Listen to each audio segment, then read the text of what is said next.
תכלית לא האור זה והמשרד בלי ראשית אין לי תכלית לא האור זה והמשרד אדון עולם השם הלך בטרם כל יצירה לנסה בחפצו כל אזי מלך שמו נקרא ואחרי ככלות הכל לבדו הילוך נורא והוא היה והוא עובר והוא יהיה מתפרה והוא אחד אין שני להבשילו להכפינו בלי ראשית בלי תכלית ולא האור זה והמשרד בלי ראשית בלי תכלית ולא האור זה והמשרד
הטוב כאילו חלו רחמך ויאמרכם כי לא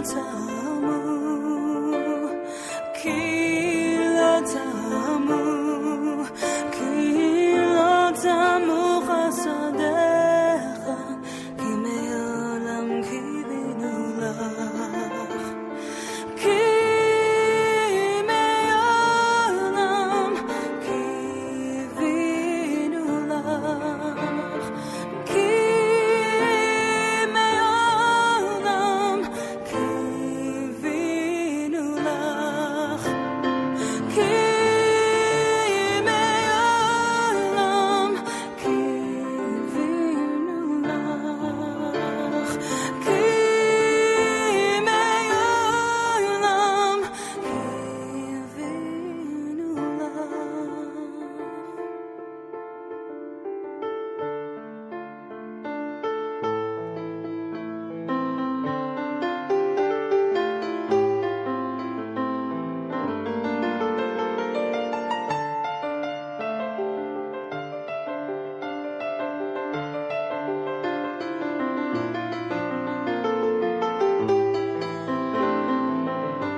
עד שלא נברא העולם, אתה הוא משני לעולם.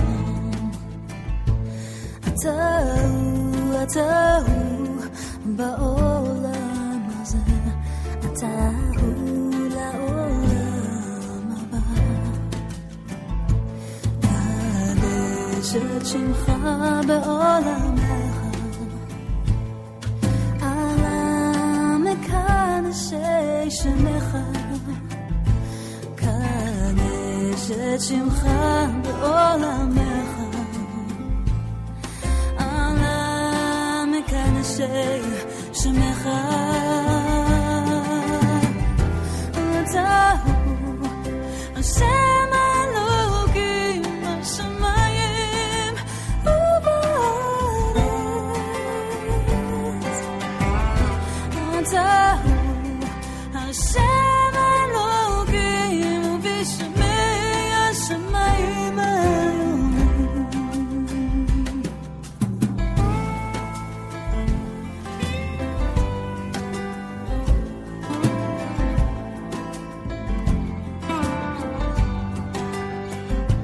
אתה עד שלא נברא העולם, אתה הוא משנה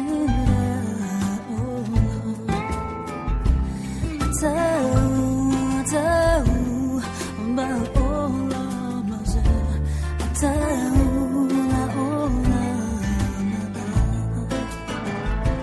קדש את שמך בעולמך, מקדשי שמך, קדש את שמך בעולמך, עלה מקדשי שמך. אתה הוא השם אלוקים בשמיים ובארץ, אתה הוא השם אלוקים ובשמי השמיים העליונים, ובשמי השמיים העליונים, ובשמי השמיים העליונים.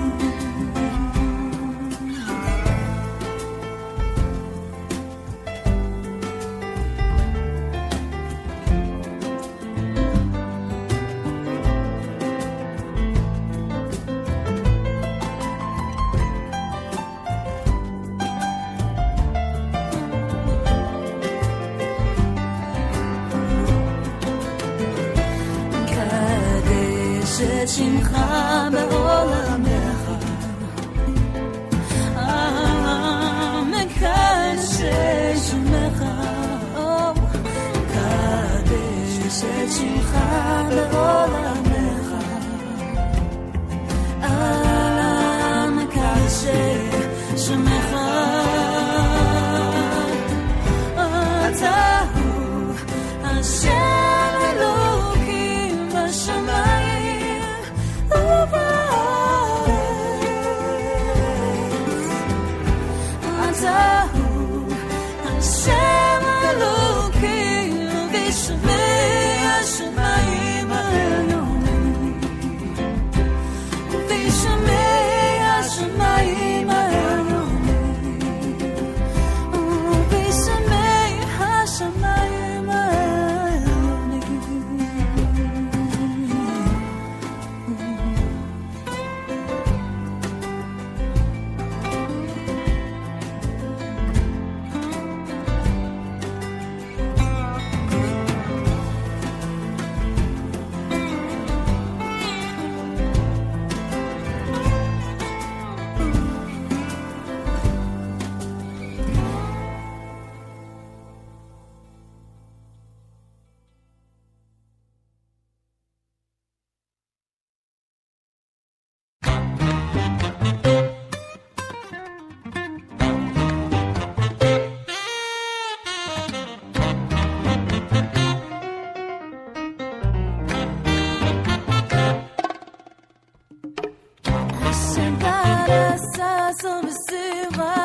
ויהי ביום השלישי ביות הבוקר ויהי קולות ברקים וענן כבד על ההר וקול שופר חזק מאוד ויחרד כל העם ויחרד כל העם מן המצר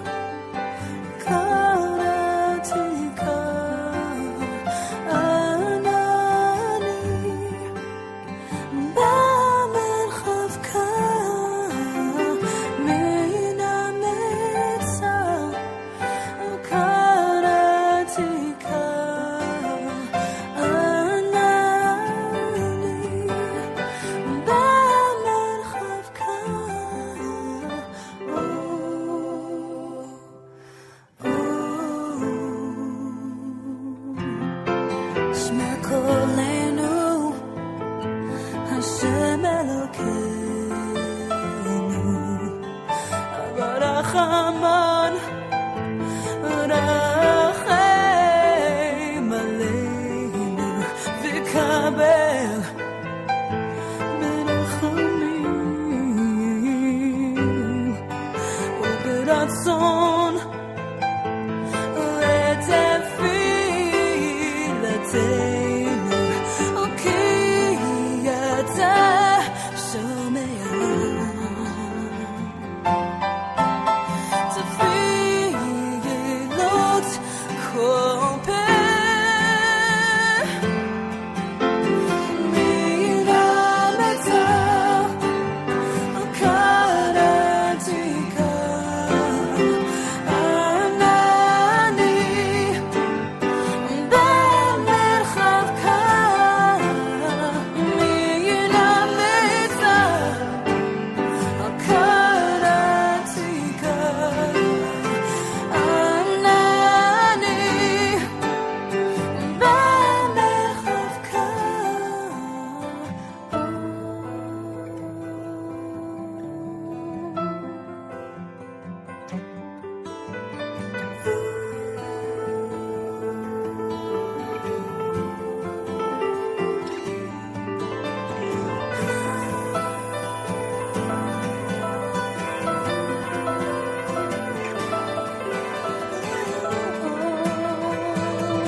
Pay no attention to that man behind the curtain. The great Oz has spoken. This is your last chance. After this, there is no turning back. You take the blue pill. The story ends. You wake up in your bed and believe whatever you want to. You take the red pill. You stay in Wonderland. Welcome, everyone, to Beyond the Matrix, Jewish Answers for Life and Faith. I'm your host, Ira Michelson, along with my co-host, Rod Bryant. If you're listening right now, it's because you made the decision to unplug and join the real world. Look, you're not going to find anyone controlling things from behind the curtain here. No need to click your heels 3 times. Just make the choice between the blissful ignorance of illusion or embrace the sometimes painful truth of reality. We have an exciting show for you today, so get strapped in as we go beyond the Matrix.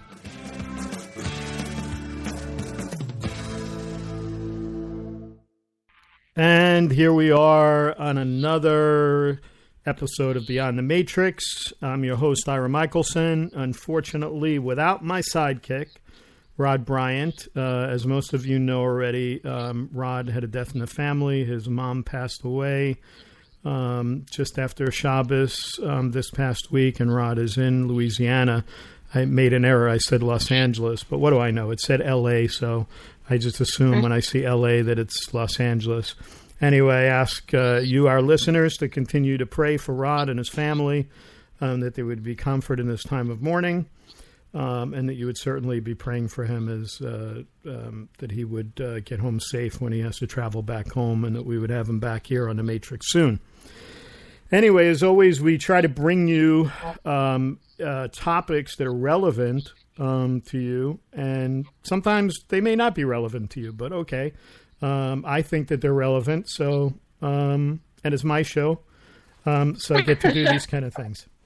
So one of our guests today, we actually have 2 special guests today, but one of our guests has been on the Matrix before, and you guys had a great time with her. You loved hearing what she had to say about Judaism. And we talked about not only about Judaism and Jewish people as it relates to Judaism, but we talked a little bit about the nations as well, which is a big focus here on the Matrix. And we're going to bring her on soon with her sidekick. She's with her sidekick today, so it's not fair that they're together and that I have to do this by myself. But I think we're going to have fun today.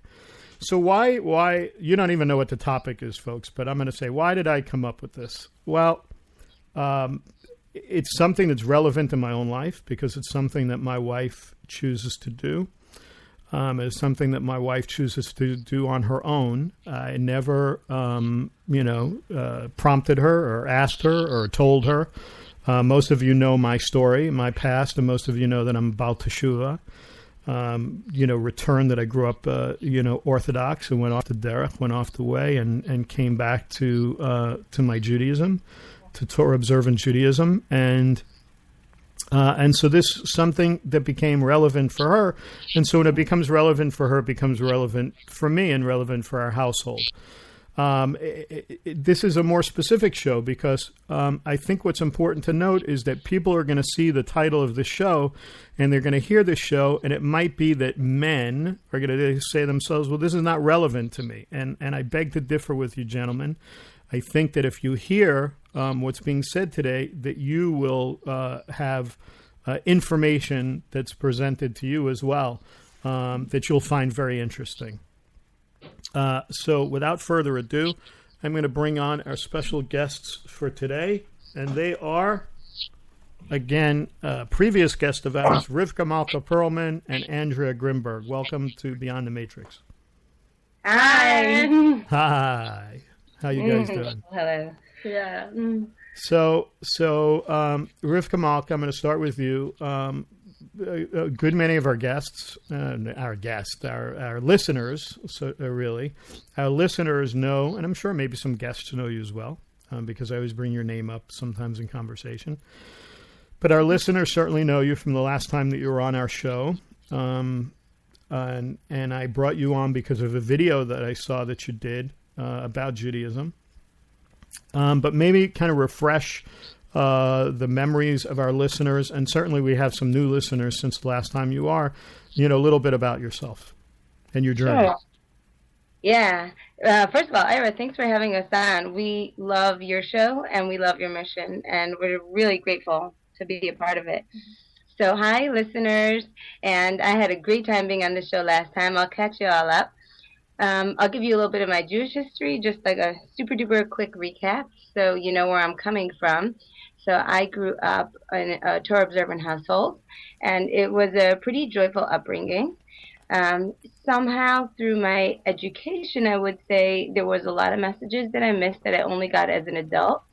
You may argue you can only get these messages as an adult, but there were a lot of missing links having to do with an even more joyful, more colorful Judaism, and most importantly, that the focus of Judaism is a relationship with Hashem.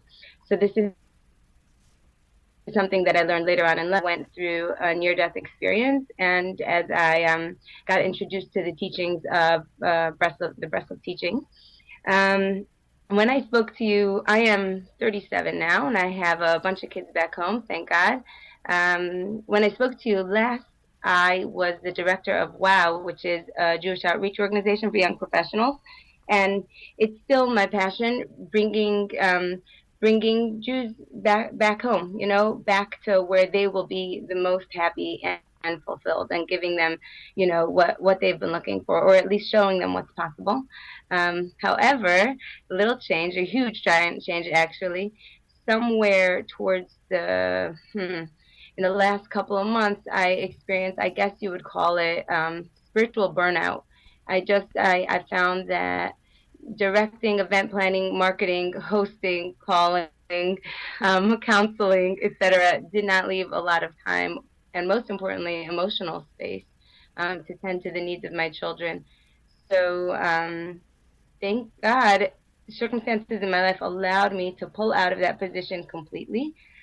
We still host our friends from that organization for Shabbos. We still occasionally make parties, and I haven't stopped loving people, so I'm still out there. But it's a very big shift. It's so interesting that you bring that up. Not to veer off from really what we want to talk about today, but I always find it interesting that many of us that have this similar kind of mission, whether it's bringing Jewish people back to Judaism, to Yiddishkeit, whether it's, being Lord Goyim, a light to the nations as well, that sometimes in our mission we get so caught up in ministering to other people that we forget about the most important people, in our own home, our wives and our children and our family.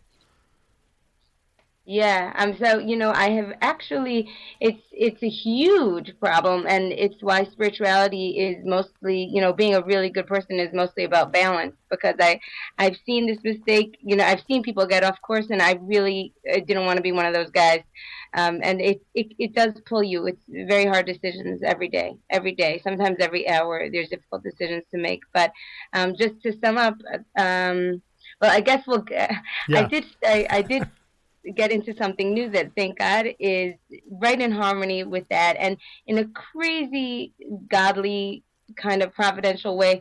I think in a way I'm able to connect with more people now in a different way. So that's what I'm up to. Yeah, and we'll get to that. We'll get to that in a minute. We want to save some of the good stuff until we hear it from Andrea. Andrea, tell us. It's Andrea Grimberg. Hi there. Hi. So happy to be on the show right now. I listen to your show all the time, and I actually read more from your listeners. And I'm kind of one of those stalkers on Facebook that reads all these conversations, and it's so inspired. So my name's Andrea Greenberg. I'll give you a very quick update on who I am. I grew up in Canada. I grew up knowing that I was Jewish, but really not caring and wanting nothing to do with it. Later in life, I got deeply interested and connected to Judaism and became about Shuvah, and that was obviously it's a huge story. I have written about it, so if any of the readers are interested, they can read about it. I play the cello, and that's what I do for my life. I played the cello since I was 5 years old, and I really believe deeply that music is going to save the world. And so that's what I spend my days doing, is teaching kids and performing and doing awesome music, cello stuff, and spending time with Kamalka, which is what we're doing right now. Ah, awesome. I'm married to a musician as well. My wife is a flautist. Oh, wow. We should play together. Yeah, she's amazing. Amazing. She's also been playing since a young age, but she's really been kind of busy and hasn't been able to do anything with it for the last few years. But, it's always funny that when I tell people that, I have a good friend of mine that was a very well-known in the rock industry. He was actually Rod Stewart's band leader, bass player, is a close friend of mine. And we went to see them in Fort Lauderdale one time. And when they found out she played the flute, they wanted her to get on stage and jam with them. And and she was like, well, I don't have my flute. And the sax player was like, oh, I have one right here. Oh my gosh. But she wouldn't. She didn't get up to do it. But yeah. Well, it's in practice. It's a lot. Yeah. So that's great. And I have listened to you. I've seen a video, and wow, what an amazing cellist you are. Gosh, video of that video was for like an art installation. It's a great video. Yeah. I think I should more of. So two very different backgrounds, and yet you've both come together in this very interesting way. So why don't you talk about that? Why don't you tell us how you guys met and about your relationship? Go ahead. Okay, I'll start. So I met Aliyah, and I lived in Israel for quite a few years, and met my husband, and we ended up going to Chicago because he was doing his master's degree there. And we didn't end up moving into the Jewish community because we were poor students living in a studio apartment and couldn't afford to live in the beautiful Jewish community there. So I was very isolated. I was Canadian and Israeli. I couldn't work. I was there because I was moving with my soulmate, something I really promised myself I would never do. Anything I said I would never do, I've actually done. So yeah, beware of doing that. So I was in Chicago, and I was, learning how to cook and trying to figure out what I was going to do. I was quite lonely. And when I went there, I was told very, very specifically that I would have to buy, because I cover my hair because I'm married, that I would have to buy a wig because under no circumstances could I walk into Chicago and not cover my hair with a wig. So I actually did buy one, but I walked into Chicago and found out that not only did I not want to wear my wig, that I wanted to wear beautiful tichels. So I was walking around. Tichels, by the way, are the Yiddish word for head covering. So I would wear these elaborate, crazy scarves and make up these new ties, and I was walking around Chicago doing this, and of course was getting stopped on the street in coffee shops by non-Jews and Jews alike, asking me about what I was doing with my head. But to be honest, I was quite lonely. And I did have friends asking me, you should really put on some videos on YouTube so other people can learn how to tie. And I was like, I'm a pretty introverted person. And I was at a bit of a low point there that I didn't necessarily want to go online and start sharing my story. So to make a long story short, I had a health scare, and it really woke me up. And I said, well, I don't have much time on this earth. What am I doing being all self-indulgent and withholding all these gifts that I've been given? There's people out there that are asking for it and that need it desperately, especially in Chicago where no one, knew my story, and no one, especially with the hair tying, no one knew how to actually tie their hair scarves beautifully. So I, bit my tongue and went online and started making videos, made a blog, and that's where I started. And about, I think it was even a week in or 2 weeks in, a friend of mine, actually it wasn't a friend of mine, but it was on one of my YouTube videos, someone had seen that there were other videos popping up on the side of my YouTube videos, and there's this woman named Rivka Markov Perlman, and this friend emailed me and said, do you know this woman? And I was like, no, never heard of her. So I went on, and the tears started pouring. I was so happy because I was so lonely, and there's someone else in the world who loves color and life and joy and Judaism, and she was just so connected and loving it. She was radiating out of the screen, and I was in awe and bowled over. So I sent her an email, all exciting, saying like, hi, can I be your friend, please? I'm so happy you're out there. And I probably sounded a little off the wall there. but I was just so happy. So over the year or two that I was in Chicago, we kept in touch, and I came to Baltimore once and met her in person, but it was a very short meeting. And then, long story short, is that my husband got into an amazing doctoral program in Baltimore, and we moved around the corner from Rivka Malka and her family. And now I can see her every day. It's really incredible. Wow, awesome! That really is an awesome story. So you kind of let the cat out of the bag about what we're talking about today. By talking about these the tichel, or in Hebrew, what do we say? Mitpacha.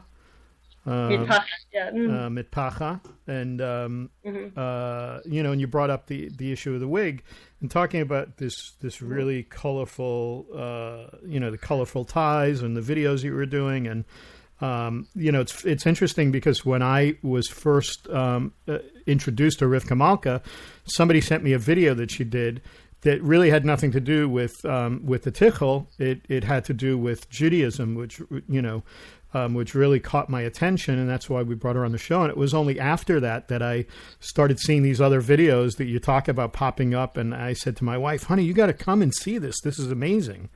And then my wife, Lori, started watching all of Rivka Malka's videos and, untying the tichel and the different colors. And now she goes out there and she's posting on Facebook pictures of herself and, giving people all the tips on the places we find. I mean, we find the most amazing places with the cheapest, scarves. And I usually send messages to Rivka Malka now. Oh, you got to send the people over here because we found this amazing section in a store and they're only $5 a piece or whatever. But I don't want to take away from that now because we have we're going to talk about this a little bit later. We're going to talk about another amazing resource that's even better than any store that you can go into. But we're going to talk about that down the road. So here's the thing. You said something very interesting. There's a word that came out of your mouth, Andrea, that I just wrote down and I put, I underlined it 100 times. You used the word radiating. And you use that word radiating as it relates to Rivka Malka. And I have to tell you, I had to turn my video off, listeners, because the radiating that was coming from the screen of me looking at these two amazing women. And it wasn't just the beautiful colors of the tichels that they were wearing. And most of our listeners know you. And have seen pictures of you on Facebook, these amazing colors and things like that. But really, both of you really do radiate. You radiate what you believe in. You radiate Judaism and love for people and love for Klal Yisrael and for the nations as well. So I just had to say that, and it was so bright that I had to turn my video off today, folks. So, so let's talk about that a little bit. Let's talk about the whole idea of, now that you brought up the idea of, tying a tichel and covering your hair, saying that you're a married woman, that you need to do that. That's a very interesting subject because we have some things, we don't have anything really specific in the Torah as far as a mitzvah that says this is something you must do. We have kind of allusions to it. We see certain things. We've talked about this off air a little bit. We have the issue of the sotah, the man that brings his wife before the Kohen HaGadol, before the high priest. And the Hebrew there uses the word para. And it's translated in different ways. It can mean to uncover or to unbraid. But the interesting thing is that when you look back in history, when you look back at biblical times, we see that there were certain women that covered themselves. And, there was this idea of veiling. But the veiling was more not the veil that we know today of covering the face, like you see, but it was almost like a hood that would cover the hair as well. And so that when we see things like the sotah and this idea of the high priest uncovering her, we see other allusions like in the Afator, the captive bride, and this idea of her hair being trimmed or her hair being shaved. During this period, this 30-day period, that a man decides whether or not he still wants her and whether or not he takes her as a wife at the end. We have all of these allusions, and of course in the Talmud, we see things spoken about it as well. Although we don't see it specifically in the 613, certainly we have enough information to tell us that this is really something that's very important, but not just important to do because we have to do it. But I want you to tell our listeners why it's important to do for you. And either Rivka Malka or Andrea, you can answer that. Whoever feels more radiating right now. Well, maybe before we answer that, and this might give you a clue, kind of a tag team answer. You asked Andrea about the word radiating, and you are right on target because we do end up using that word a lot. So maybe Andrea can tell you what that's about. Okay. So there is a Kabbalistic idea that when a woman gets married, the spiritual nature of her hair changes after the first night with her husband. Right. And therefore, that now she keeps it under wraps in public. And we've noticed often, over and over again, that when we go do a show and we wrap a woman's hair, is that somehow her spirituality, not somehow, there's a real practical reason why this happened, is that when her hair is contained under her tichel, her face radiates in a completely different, pure way, and it's obvious. It's like it happens. Like everyone notices it. You see it. I personally, as someone that was defined by my hair my whole life, I feel so much more like myself. I feel like I can give so much more. I feel like there's someone hugging my head, either God or my husband or both all day, and I can give so much more when I cover my hair. And the best moment is when the woman herself looks in the mirror after we tie her up, and she, women, I would like to talk about this afterwards, but like for a woman to look in the mirror and say, I look beautiful, and this is not about a size, and this is not about, I am beautiful. This is a life-changing moment, and we get to see it all the time once the hair is put away, because the face in Hebrew is called the panim. And that's the same word as panim, which means your innerness. So all this external stuff that's coming out of your head, you put it away and only your inside shows. Wow. And people are beautiful and their souls are beautiful and it shines out, right? Yeah. Yeah. So in a way, what you're saying is that in a sense, it really draws out the neshama to the surface. I think you could say the same for any mitzvah, that everything in the Torah, I call it like a recipe for our soul. Each one of the 613 or each one of the 7. When you tap into that, you're tapping into your soul. So definitely. Yeah. Interesting. So the other thing that was brought up, Andrew, you were talking about, the idea that there's no way that you could walk the streets of Chicago without a wig. And that's a very interesting thing. Now, my listeners already know that I'm a controversial guy. We always laugh about this. They always say that I'm the bad cop and Rod's the good cop. But, I try to be controversial, but being respectful at the same time.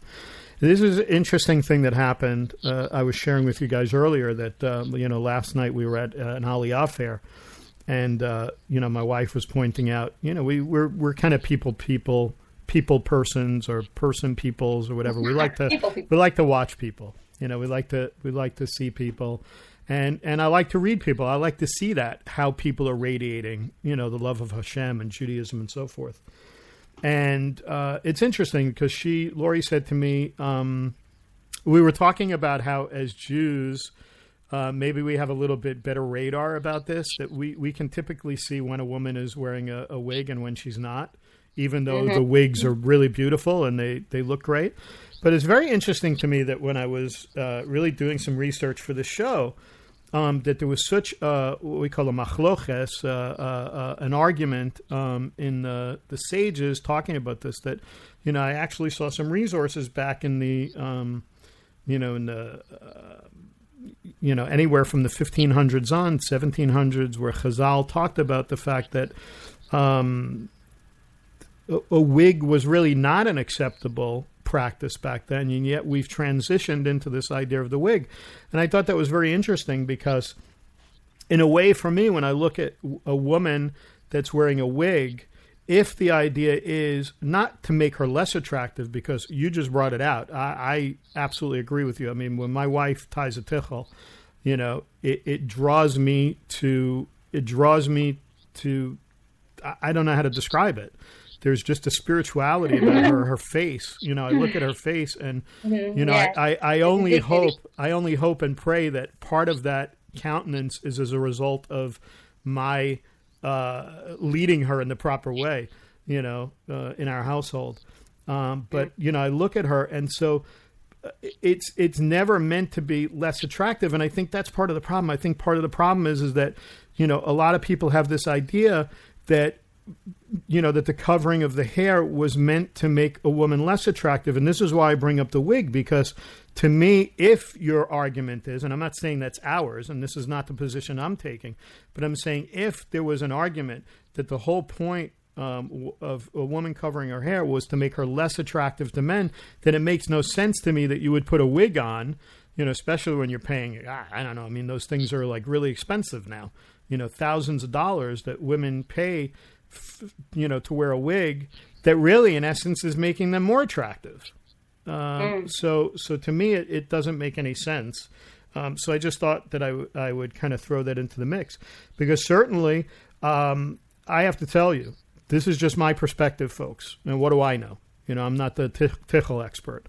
But if you were to take a woman, if you were to take my wife, now my wife is not a good example because I love her no matter what. But if you were going to take a woman that I don't know, that wears a tickle, and stand her next to a woman that wears a shadel, that wears a wig, I can tell you that I would absolutely see the difference. I think I would absolutely see the difference in that word radiating that you're talking about. That's just my perspective. So I have a question. Since you brought that up, Andrea, maybe you can start off, and then Rivka Malka, you can follow up. What do you guys say to the woman who thinks that this is a burden? In other words, I talked to somebody recently that also came from an observant home. Yeah. Ira, do you want? You brought up so many interesting things in your last comments. All right, I know. So no, stop me. About shadels. Yeah, so if you want us to comment on that before we dive into the next topic, we have some good thoughts on that. All right, so please. Okay, so the first thing I want to bring up is that for me, in my mind, I have to say that there's a difference between being attractive and being attracting. Mm-hmm. And as women, we, thank God, we've been enabled with a certain kind of knowledge called bina, that we know things deep down. When a woman looks into the mirror in the morning after she dresses herself, she knows if she's being a kiddush Hashem, like a light, a radiating light, or an attractive, alluring person. And it's different for every single woman. So she has to, every woman has to really be honest with herself and ask herself that in the morning.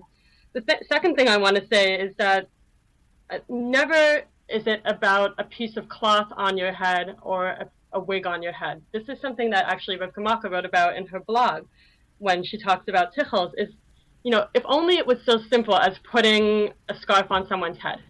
It's not about that. It's about making the mitzvah your own and really understanding what you're trying to do through the mitzvah. Really saying that I want to connect to my creator. I want to connect to the world around me. Who do I want to be? How do I want to connect to the world around me? And how am I going to do that? How are the clothes and the way I cover my hair, how is that going to allow me to be the best Kiddush Hashem, the best Jew, the best human being possible? And that's a really difficult question, and the answer is going to be different for every single person.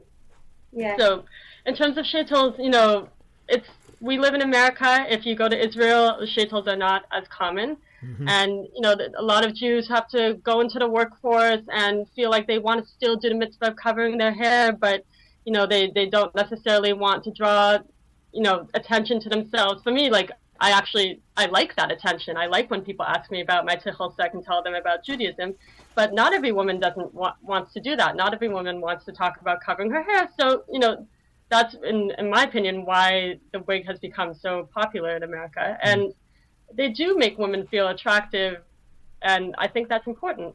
So, again, it's really, really different for every single woman, and I don't take a firm position on anything. I ask all women to really don't do what your neighbor is doing. Don't do what your friend is doing. Just really be honest with yourself and ask yourself, how do I do this mitzvah or the act of covering my hair in the best possible way. Really beautifully said. Yes. I don't even, go ahead. No? Yeah, I don't even, I love every word she says. That is gorgeous, gorgeous. Really, and I think that's one of the things that kind of is a fixing that we need to do in our generation is something that Andrea touched on, is that we have to make our Judaism, and not just Judaism, everyone's relationship with God, our own. I think that's what this show is about, is really questioning and thinking, what is right, what is truth? And sometimes when you're in a community where many people are Torah observant, you stop thinking, you just keep doing, you know? And we invest so much in the external commandment instead of the internal commandment. I was thinking as she was talking, or maybe as you were talking before, of kind of an analogy. You know, today large weddings are really, that's how people do it. They make really, really large weddings in our community. And a wedding, you know what a cheap wedding package costs? $10,000. Yeah. That's cheap. Usually a wedding, it can cost up to $20,000 with all the extras, right? Nobody has that kind of money.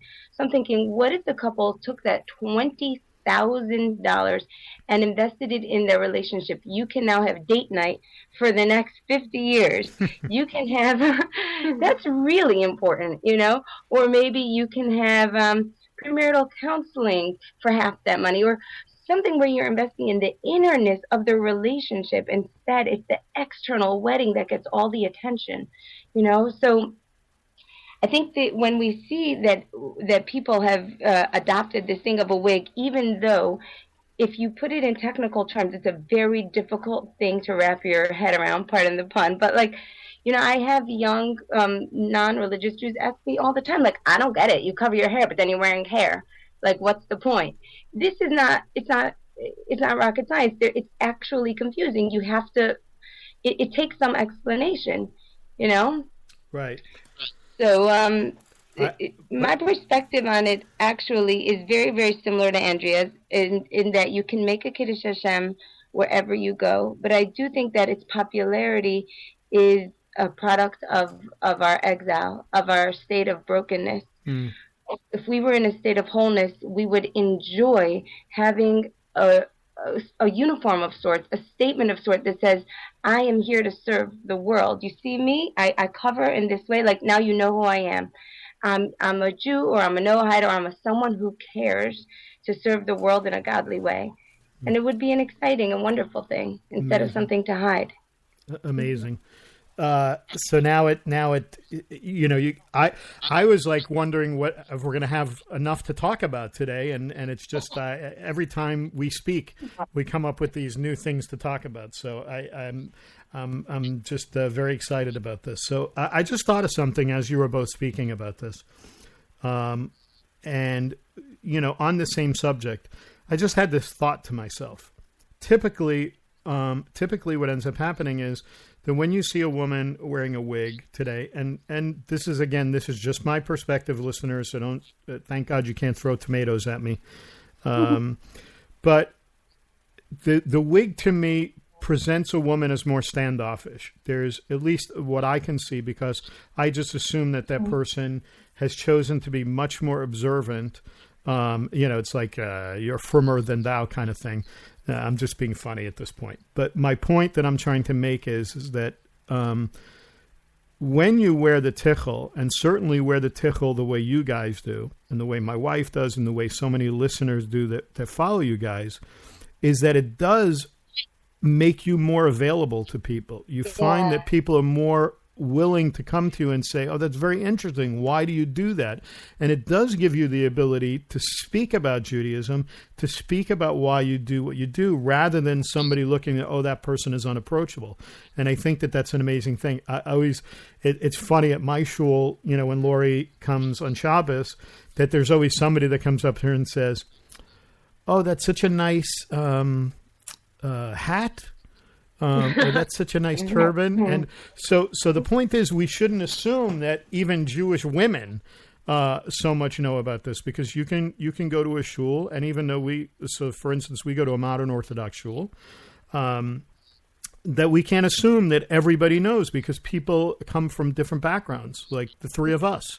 And we can't assume that people just know. So it really does give women that decide to do this a great opportunity, especially with the message that you guys are bringing, a great opportunity to be able to open people up to this message and the beauty of it. So, can I comment on one thing you said? Sure.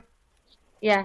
So you mentioned that when you see a woman, I think we both agree with you that sometimes there can be something more approachable. It's like less of a barrier when you have a tichel versus a wig. But then you also said that it feels to you like maybe they're in some way, more religious or holding some kind of a standard. So because we're controversial, it's a perspective. Wherever we are, we hold ourselves as normal. This is the plight of humanity. Anyone who does more than us is a fanatic. Anyone who does less than us doesn't know what he's talking about. Right. This is just our plight. So we try to be careful to take those very human emotions and and attach compassion and logic and humility to them, so that for a woman to feel beautiful, and we'll get into what we do and how we try to help women feel beautiful.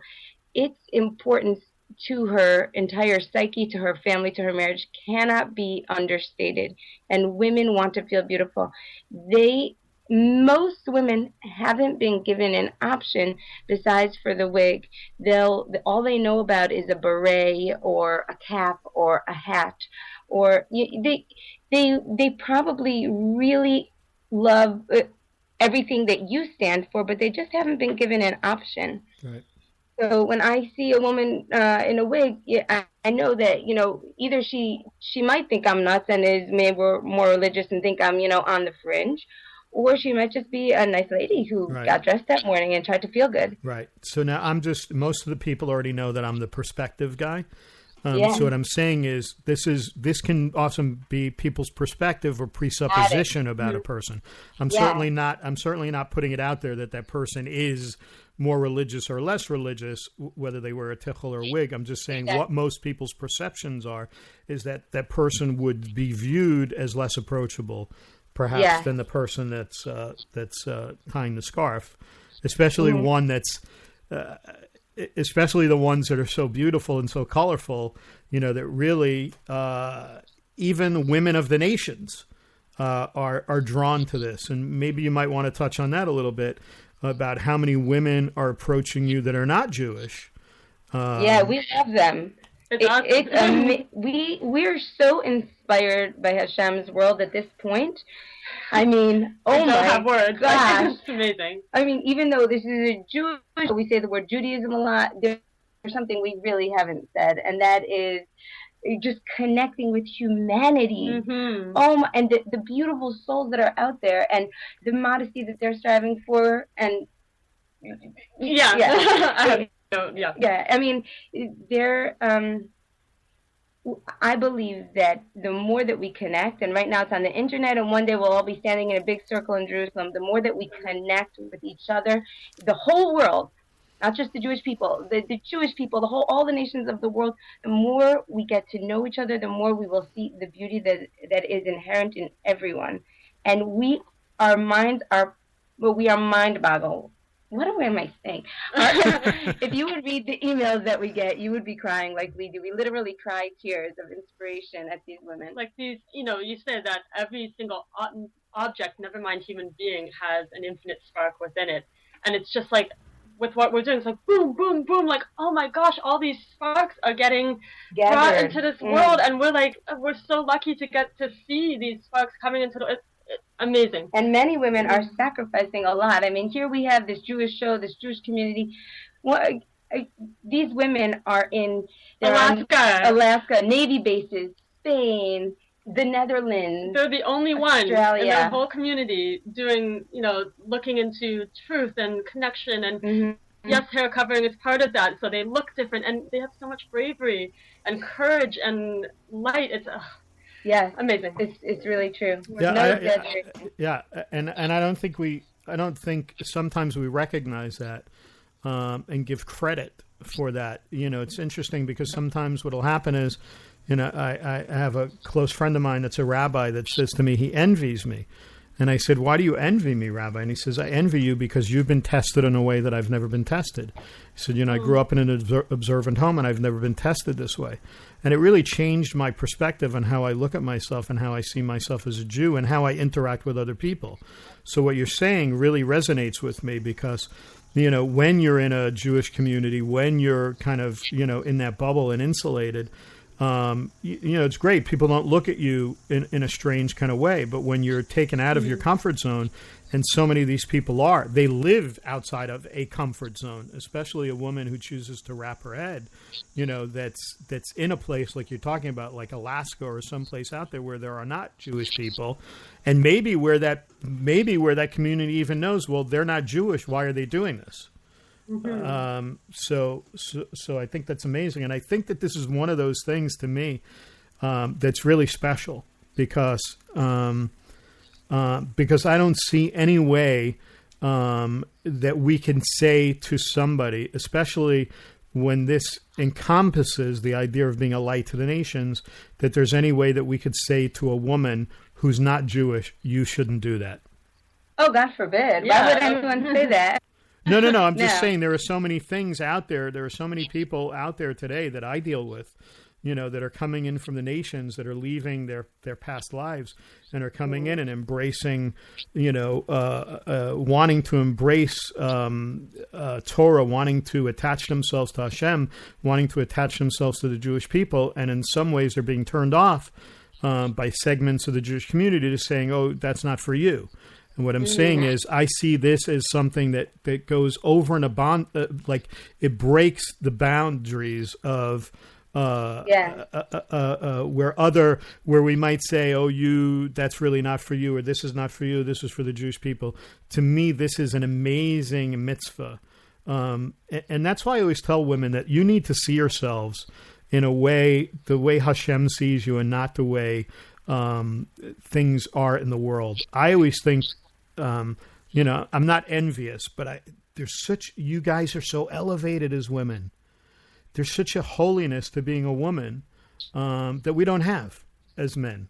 And I don't think women know that. And I think that you guys are doing an amazing job, maybe not even realizing I know, you what got you're a lot doing. of holiness. Yeah, but I don't think you guys realize that it's not just about the tichel. I don't think you realize what the mission that God's given you. And I know you're very humble, but I think your mission goes beyond even what you see or understand right now.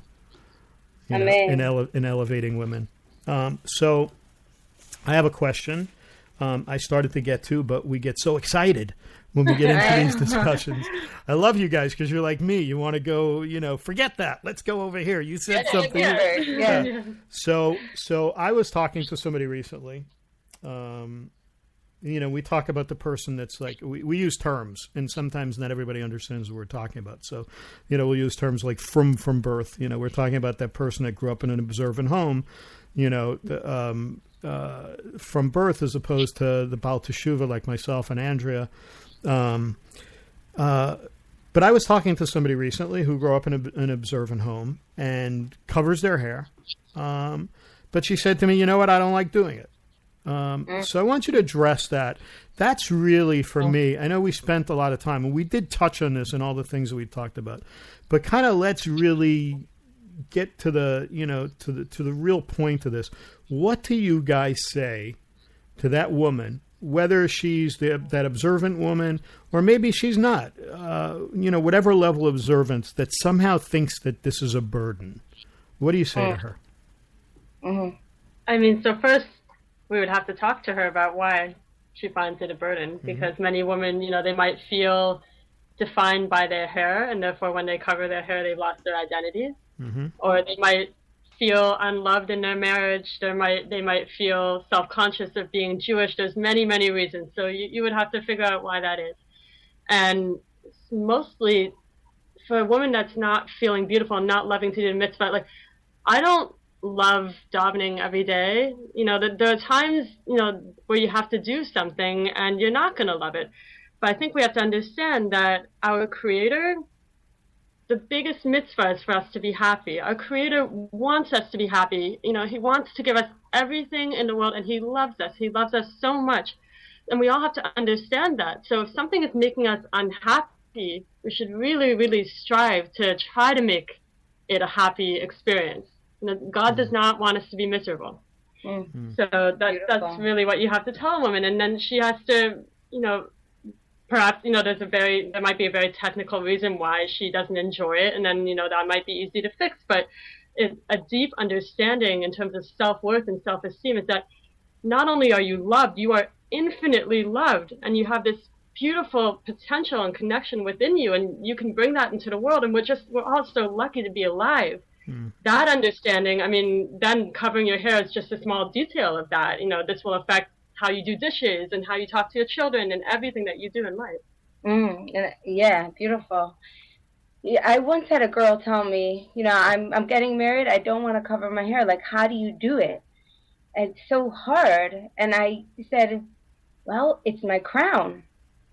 Wow. It was not a very long conversation, and she covered her hair. Wow. It's a crown. So a lot of life is perspective. Sometimes we have the habit of getting into a negative perspective and missing. We can miss everything. You know, a mother who complains. I'm not going to say this. I'll say something else. But, you know, when a baby wakes up crying at night and a mother complains, if you offer her the perspective, if a little angel, a little friend would come and sit on her shoulder and say, wow, you are so lucky, and remember how much you wanted this, and remember that this was your childhood dream, and this child is going to call you mommy and nobody else, and you have this. Wow. And you'll be tired tomorrow, but that's just tomorrow. But the next day you'll recover, or maybe in 3 months you'll recover. But a child is like wet cement. You are creating something that's going to last forever. And you're so amazing. And you're doing a chesed, and you're partnering with Hashem. And all you're going to miss is a couple hours of sleep. And I know it's hard, but oh, wow. This woman is on top of the moon. Even the angels can't do what she is doing right at that moment. Wow. That's all. I'm saying wow a lot today. I'm saying wow more today than with any other guests. But we don't have that. Wow. We have a culture where it's totally okay to say, how you doing? Oh, my baby kept me up at night. We have a culture, and I'm not talking about Jewish culture. I'm talking about whether you want to live happy and inspired or live a life of mediocrity is all going to have to do with your perspective on things. So sometimes you need a little helping hand, a kind, compassionate conversation with Andrea, where someone will give you some more perspective, and then I believe that most things can come alive for you. So here's a semi-related thing. You know, as Andrew was talking about davening, so I'll give you a perspective that happened to me that changed my perspective on it. Because you know, sometimes you get up in the morning and you say, oh, you know, I got to get up and you know. Go shacharis and late tefillin, and you know it's the same thing every day. And but a friend of this show we've had on many times, Rabbi Eli Cohen, who's in Australia, he said something really interesting. He said this. He said he talked about it. You know how sometimes you know you feel this sense of a burden that you have to get up. He said, but he came to realize one day that Hashem is waiting to hear from him. That Hashem is sitting there waiting to hear from him in the morning. And it changed my life. It changed my life. I never look at davening now as a burden to me. It's that my Abba, my Heavenly Father, is sitting there just waiting for me to come and speak to him. He wants to hear my voice. And when I got that perspective, it totally changed my life as it relates to tefillah and davening. I would add one thing, though. You can't, not you, I'm saying if I'm inspired in this perspective, I cannot assume that my inspiration will be another woman's inspiration. Something that Andrea touched on is that there are reasons why associations that people make to their beauty, to their looks, to their self-esteem, and those issues do need to be worked out. The perspective can help, and that person can only own it if they're a vessel for it. Do you understand what I'm saying? Oh, I do, absolutely. I made a comment to somebody yesterday that I was talking to, and sometimes I don't even think we realize, you know, that we're touching on something. And I talked to this person about a relationship with Hashem, and I said, and if you do this, you will have the kind of relationship that you've always wanted with Hashem, as opposed to constantly feeling rejected. And this person just said, "Oh my God, I can't believe you just said that," and that so resonated with me, and again changed their perspective. But it hit a nerve, and I didn't realize that I was going to do that. But that's the word sometimes that Hashem gives us when we're talking to people. So yeah, absolutely. Sometimes we have to come to the root of things and figure out what the root is of the thing that bothers us before our perspective can change. Yeah. So, wow, this has been great. But we have about 10 minutes left here. Serious? Yeah, it goes fast, right? I was like looking at the 20-minute mark and saying, "Wow, do we have 40 minutes? Do we have enough to speak about in 40 minutes?" And yet here we are. We only have about 10 minutes left. So we've talked about all these things. So you touched on this when you were telling a little bit about your story, Rivka Malka.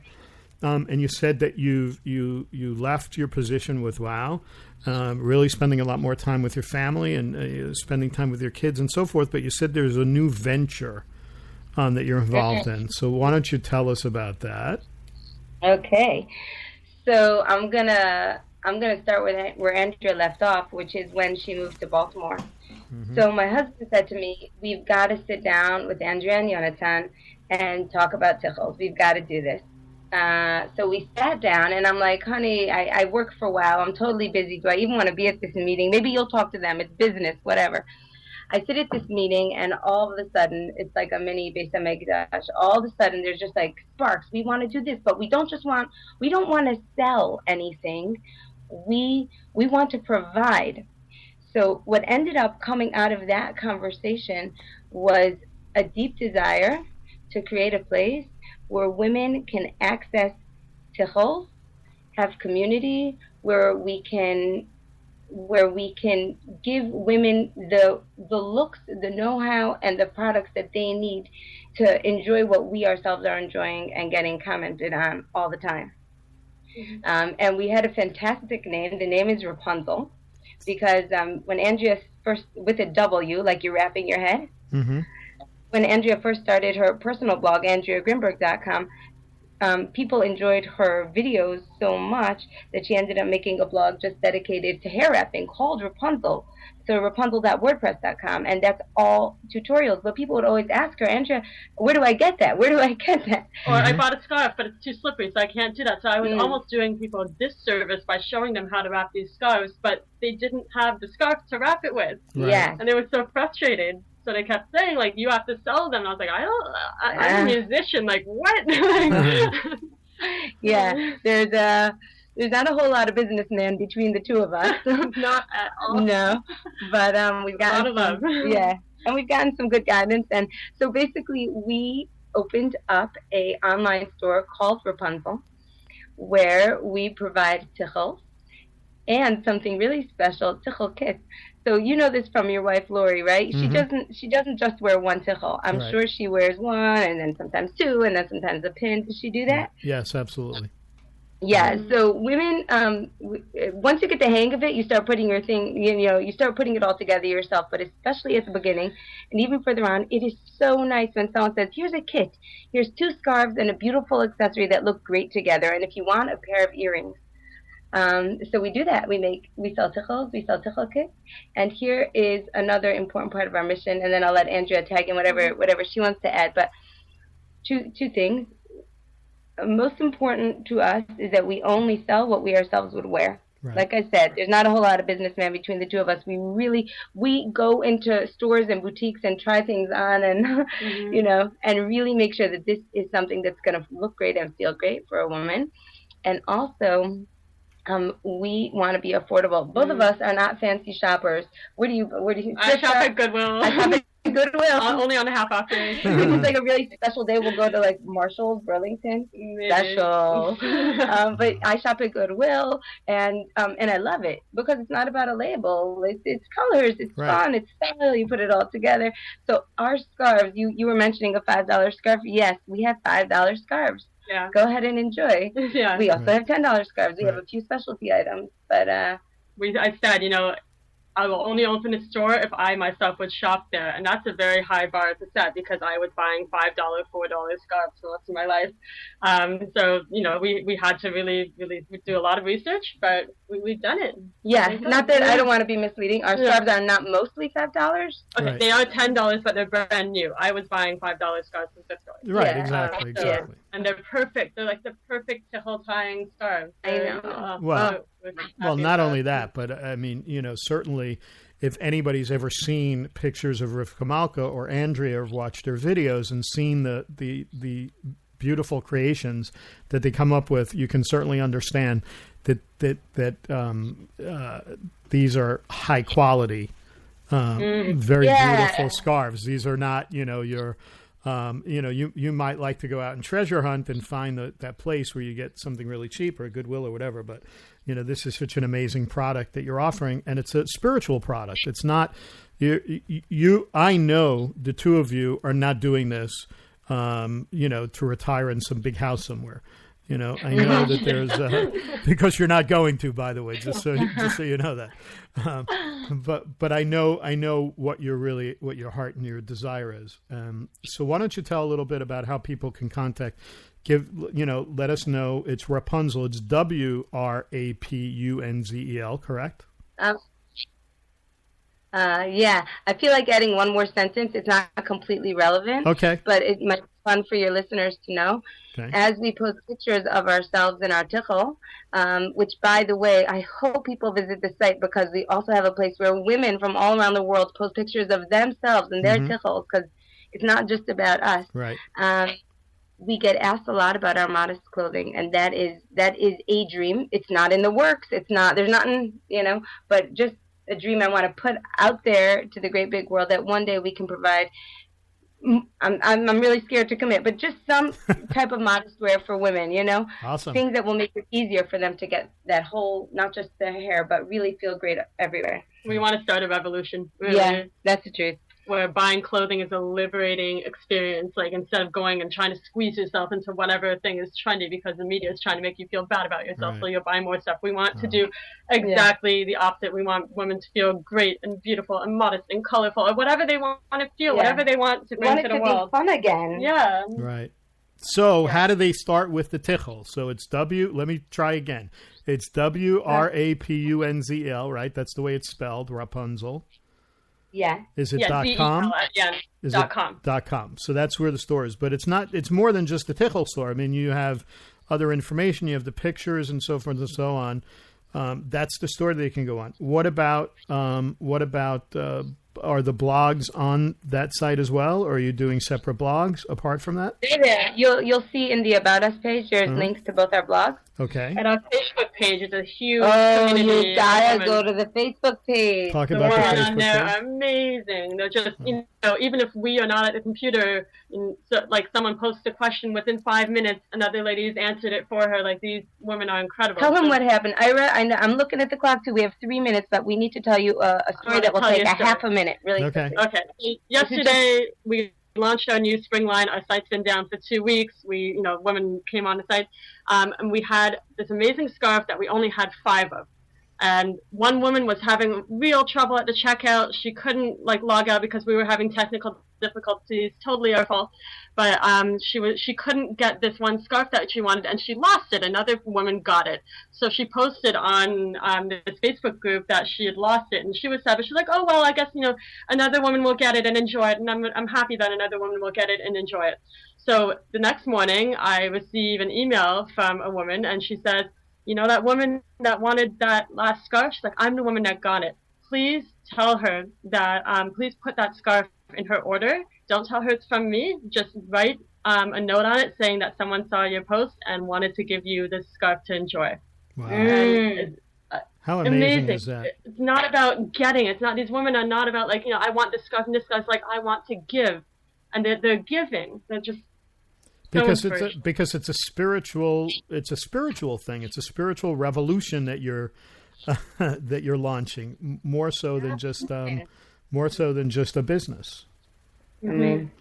So, can people also contact you? Is there a way to contact you by email if women want to talk to you about this, or people have questions, or, there's that woman out there that feels burdened and wants to talk to you about, issues? Is there contact on the website as well? Yeah, it's rapunzelthestore@gmail.com. Okay, and the Facebook page? We have a couple of email addresses, and we're on our Facebook group. We're on the group. What is the Facebook page called? It's called Rapunzel the Store. Rapunzel the Store. So if people go in up in the search box there. Yeah. The blog page is called just Rapunzel. So people are often part of the blog and also the store page. Wow. Thank you guys so much for today. This has been great. The time just flew by. So listeners, thank you so much for listening in. I hope that you were able to really gain some new information. Certainly, I hope that the women that were listening were touched, and I certainly hope that the men walk away with a new understanding of this as well. Because you might have a man out there that thinks, well, it's why is my wife doing this? Maybe you have a better understanding today. I just want to thank Rivka Malka and Andrea again for being on, and ask that you stay tuned each week as we go beyond the matrix.